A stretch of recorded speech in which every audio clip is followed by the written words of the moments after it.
Hello friends, मेरा नाम है सागर और आप सबका फिर से स्वागत है मेरे यूट्यूब चैनल में जिसका नाम है सीए सागर अग्रहरी। रिसेंटली मैं एनएससी पे न्यूज़ पढ़ रहा था कंपनीज की जिनके फाइनेंशियल रिजल्ट्स आने वाले हैं। जब भी किसी कंपनी के फाइनेंशियल रिजल्ट्स आते हैं और वो कंपनी फाइनेंशियली बहुत स्ट्रॉन्ग रिजल्ट प्रूव करती है by way of earning good profit, तो वो अपना प्रॉफिट शेयर होल्डर्स के साथ शेयर करती है by way of giving them dividend. तो मैंने आज डिविडेंड टॉपिक लिया है।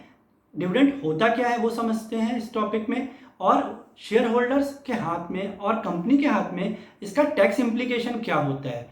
मतलब फाइनेंशियल बजट 2020 आने के पहले का जब कोई कंपनी डिविडेंड देती थी तो उससे क्या इम्प्लीकेशन होता था कंपनी के हैंड में और शेयर होल्डर की इनकम में, और फाइनेंशियल बजट पास होने के बाद क्या टैक्स इम्प्लीकेशंस में चेंजेस आए वो समझेंगे इस वीडियो के साथ। जिस तरीके से मैं यूट्यूब में वीकली 2 वीडियोस डालता हूँ उसी तरीके से मैं मंडे टू फ्राइडे इंस्टाग्राम में फाइनेंस के टॉपिक्स शेयर करता हूँ, तो आप मेरे को इंस्टा में भी फॉलो कर सकते हैं।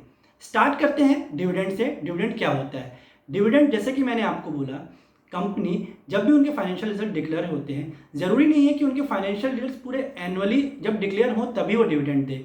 It depends on companies financials.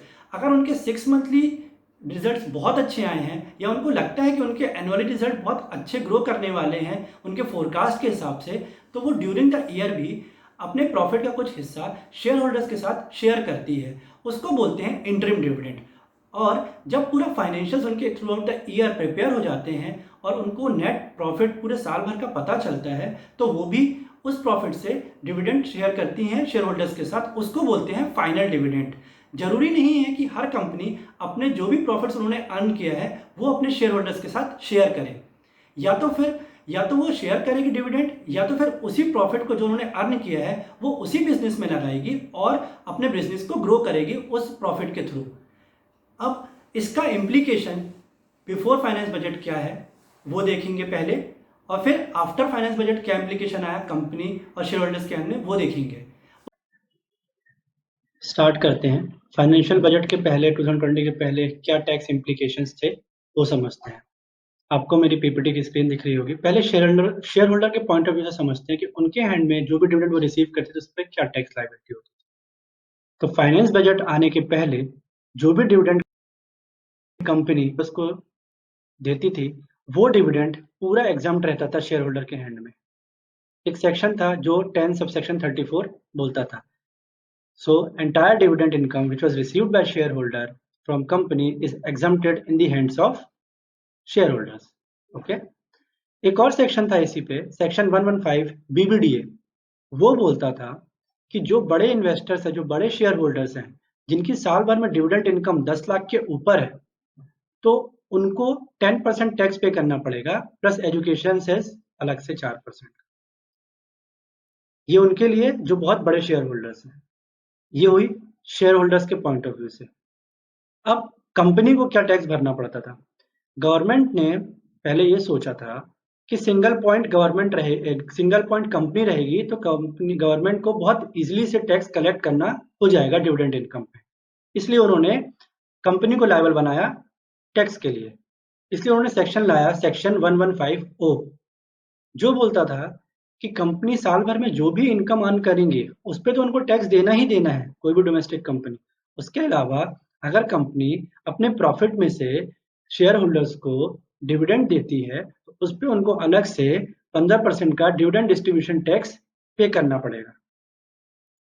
अब इसमें एक ट्रिक था, एक और उन्होंने सेक्शन लाया 115O sub section 1B।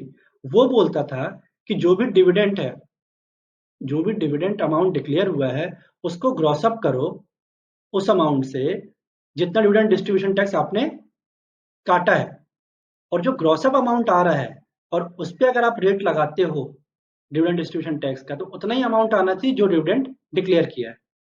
Confuse? Simple. Suppose 100 रुपए का डिविडेंड किसी कंपनी ने डिक्लेयर किया है, तो यूनिट टू अज्यूम कि वो जो 100 रुपए है वो 85% है, उसमें डिविडेंड डिस्ट्रीब्यूशन टैक्स कटा हुआ है। उसका ग्रॉस अप वैल्यू कितना आएगा? 117 रुपए पॉइंट 64 पैसे, 64 पैसे। अब 100 रुपीज का डिविडेंड था, 117 रुपीज का ग्रॉस अप अमाउंट आया, तो 17 रुपीज जो हुआ डिवाइड बाय 100 इंटू उसका परसेंटेज निकालेंगे तो 17%, 17.64% आएगा। इसमें सरचार्ज और हेल्थ एंड एजुकेशन सेस जोड़ देंगे तो इसका इफेक्टिव रेट होता है 20.555%।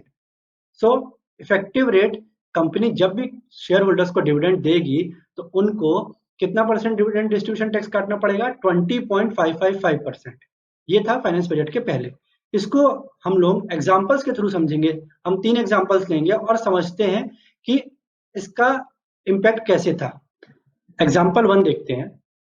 एक कंपनी है उसने 2019 में डिविडेंड दिया 1000 रुपए का। 100 शेयर्स मल्टीप्लाई में 10 रुपए हर एक शेयर पे। ओके, तो कंपनी को गिल्टी के हिसाब से 20.55% टैक्स भरना पड़ेगा, तो उसका अमाउंट आएगा 206 रुपए। ओके, ये हुआ कंपनी के पॉइंट ऑफ व्यू से बात खत्म। एक शेयर होल्डर था मिस्टर एक्स, उसके पास उसी कंपनी के 50 शेयर्स थे, तो उसकी डिविडेंड इनकम कितनी हुई? 50 शेयर्स मल्टीप्लाई बाय 10 रुपीज, 500 रुपए उसकी डिविडेंड इनकम हुई। ये डिविडेंड इनकम उसकी पूरी एग्जम्प्ट रहेगी क्योंकि सेक्शन 1034 में एग्जम्प्ट रहती है सर। ओके, तो सेक्शन 1034 के अंदर उसकी पूरी इनकम एग्जम्प्ट हो गई। सिंपल। ये दूसरा एग्जांपल देखें। कंपनी ए ने 2019 में 1 करोड़ का डिविडेंड डिक्लेयर किया। ओके, कैसा था वो शेयर?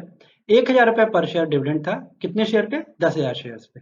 ओके, तो कंपनी लायबल हो गई 1 करोड़ पे डीटी भरने के लिए। 20.55%। कितना आया? 20,55,000 रुपए उसको टैक्स भरना है। ओके, एक शेयर होल्डर था मिस्टर एक्स, उसके पास 1200 शेयर्स थे। ओके, तो 1200 शेयर्स मल्टीप्लाई बाय 1000 रुपए पर शेयर के हिसाब से, तो उसकी डिविडेंड इनकम हो गई 12 लाख रुपीस। अब सेक्शन 1034 बोलता है 10 लाख तक की उसकी इनकम एग्जम्प्ट है। ओके, जो 10 लाख के ऊपर की इनकम है 2 लाख रुपए, उस पर उसको सेक्शन 115 बीबीडीए के हिसाब से टैक्स भरना पड़ेगा। कितना? 10%। 10% कितना हुआ?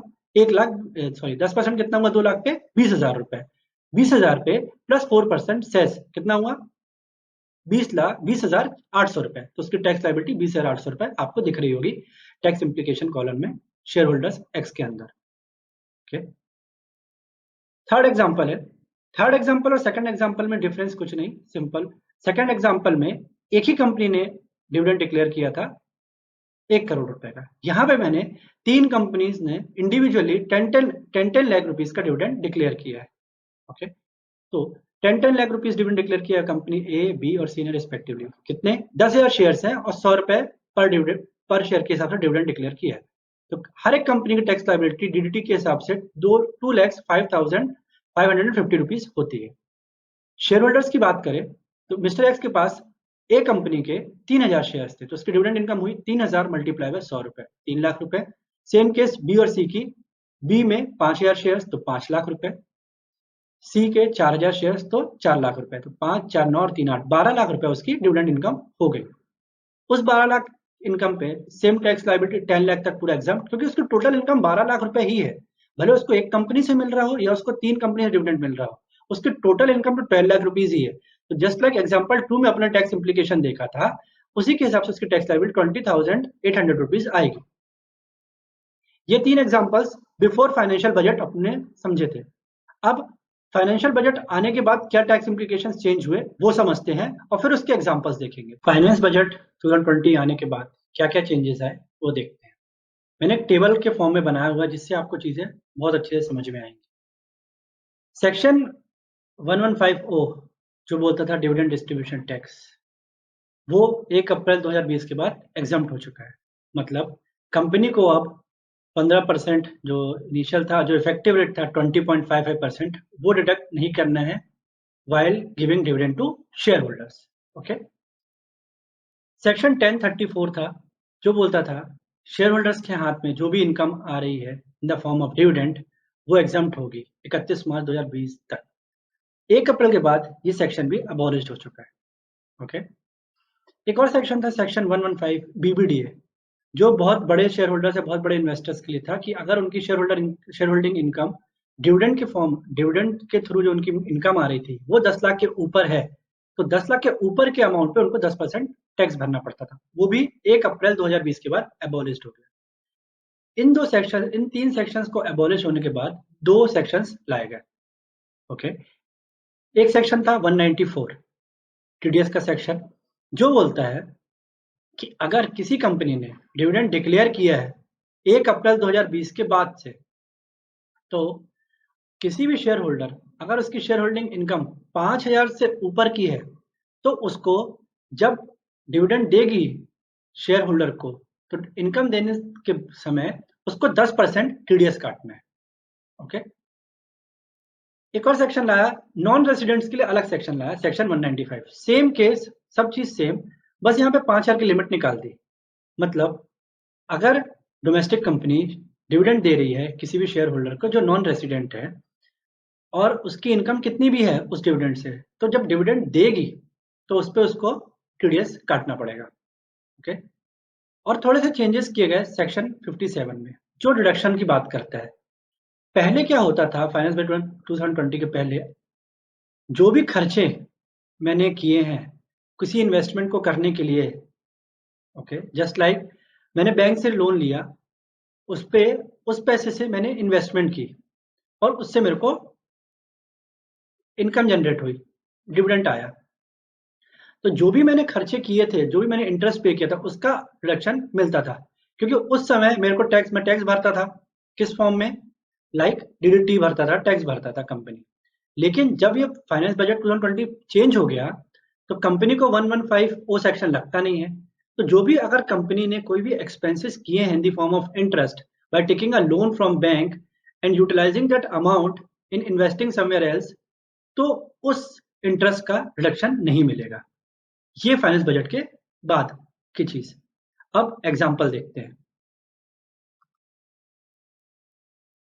फर्स्ट एग्जांपल, कंपनी ए ने फर्स्ट में 2020 को डिविडेंड डिक्लेयर किया, कितना, 1000 रुपीज, 100 शेयर्स पे 10 रुपए एक शेयर के हिसाब से। कंपनी के हाथ में क्या टैक्स लिबिलिटी आएगी वो देखते हैं। डीडीटी 1 अप्रैल के बाद अबॉलिश्ड हो गया है, तो फर्स्ट में जो डिविडेंड डिक्लेयर हुआ उस पर कोई टैक्स लाइबिलिटी नहीं, कंपनी को टीडीएस डिडक्ट करना है। लेकिन यहाँ पे जो डिविडेंड अमाउंट है वो 1000 रुपीज ही है, बिलो 5000 लिमिट, तो टीडीएस की बात सेक्शन 194 भी नहीं आता। रेसिडेंट इंडिविजुअल जो है वो रेसिडेंट है तो 195 की बात नहीं आती, और 50 से क्योंकि यहाँ पे कोई इंटरेस्ट की बात नहीं की है हमने। शेयर होल्डर तरफ चलते हैं। एक शेयर होल्डर था, उसके 50 शेयर थे उसी कंपनी के, उसकी डिविडेंड इनकम कितनी हुई, 50 शेयर्स मल्टीप्लाई बाय 10 रुपए पर शेयर के हिसाब से 500 रुपए की डिविडेंड इनकम हो गई।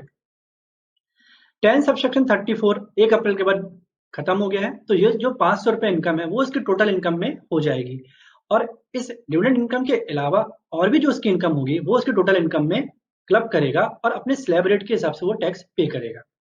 ओके, एग्जाम्पल 2 पे चलते हैं। कंपनी ने 1 करोड़ रुपए डिविडेंड डिक्लेयर किया, कब, 10 अप्रैल 2020 को, 1000 रुपए पर शेयर के हिसाब से 10,000 शेयर्स पे। डीडीटी एग्जाम्प्ट हो चुका है तो उस पर कोई 15% टैक्स नहीं भरना पड़ेगा कंपनी को। यहाँ पे आता है टीडीएस सेक्शन 194, 10% कंपनी को, 10% कंपनी को डिडक्ट करना पड़ेगा डिविडेंड पे, जो भी उसने डिविडेंड पे किया शेयर होल्डर्स को। अगर इंडिविजुअल शेयर होल्डर्स पे 5,000 के ऊपर लिमिट, 5,000 से ऊपर की इनकम होगी, तो इस केस में जो मिस्टर एक्स है वो 1200 शेयर्स होल्ड करके रख रहा है, तो उसका होता है 12 लाख रुपए।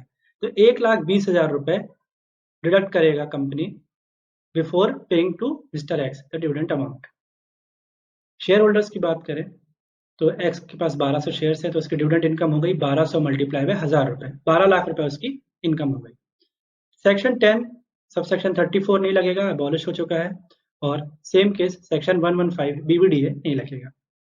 यहाँ पे जो भी टीडीएस डिडक्ट किया है कंपनी ने उसका 1,20,000 रुपए, वो फाइल जब करेगा अपनी टोटल इनकम रिटर्न फाइल करेगा, तो जो भी उसकी टैक्स लायबिलिटी आएगी अपार्ट फ्रॉम डिविडेंड इनकम के अलावा और भी जो उसकी इनकम होंगी, टोटल इनकम में जो भी उसकी टैक्स लायबिलिटी आएगी उससे वो डिविडेंड की इनकम पे जो टैक्स कटा है टीडीएस 1,20,000 रुपए वो एडजस्ट कर लेगा।